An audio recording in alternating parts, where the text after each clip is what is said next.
আন্তর্জাতিক সংবাদ সংস্থা বিবিসির এক বিস্ফোরক রিপোর্টে জানা যাচ্ছে উত্তরপ্রদেশে আয়োজিত কুম্ভ মেলায় মৌনী অমাবস্যার দিন ৮২ জন মানুষ পদপিষ্ট হয়ে মারা গিয়েছিলেন। হ্যাঁ, এতদিন ধরে আমরা উত্তরপ্রদেশ সরকারের কাছ থেকে শুনে এসেছি যে সেই ভয়ানক দিনে ৩৭ জন মানুষের প্রাণ গিয়েছিল পুণ্য স্নানের জন্য হুড়োহুড়িতে। এর একটাই অর্থ, এতদিন ধরে আমাদের সকলের কাছ থেকে মৃতদের আসল সংখ্যা লুকিয়েছে যোগী আদিত্যনাথের সরকার। কয়েকদিন আগে এলাহাবাদ হাইকোর্ট উত্তরপ্রদেশ সরকারকে ভৎসনা করেছে ক্ষতিপূরণ দেওয়ার নামে মৃতদের পরিবারদের ৪ মাস ধরে ঘোরানোর জন্য। মনে পড়ে সেই চিত্র যখন একটি বেসরকারি সংবাদ সংস্থা এক্সপোজ করেছিল কিভাবে দিল্লি উত্তরপ্রদেশে কোভিডে মৃতদের লাশ চিল শকুনের জন্য ফেলে রেখেছিল ডবল ইঞ্জিনের প্রশাসন।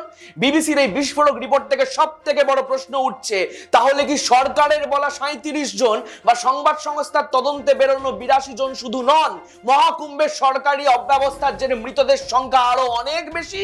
এই দিকে নজর রাখবো। আমি শুভম গাঙ্গুলি, আর আপনারা দেখতে থাকুন দৃষ্টিভঙ্গি।